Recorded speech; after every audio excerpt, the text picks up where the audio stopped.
So let us add the navbar on top of article list.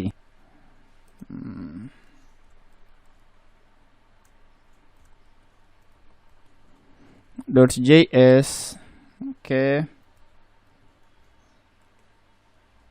something like that. Then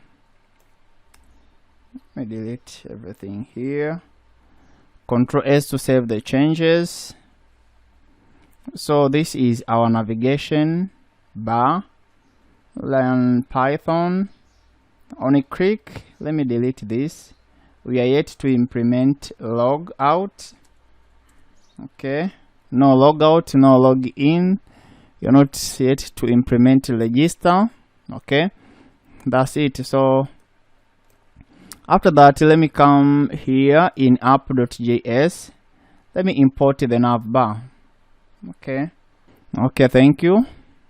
So after that, before we load the article component, let's load the navbar here, something like that. All right guys, so let me come here. Oh, it's a little nice. You can see we are almost getting there. Okay, so after that, let me add the insert button here. Okay, and create the form for inserting for posting blog posting.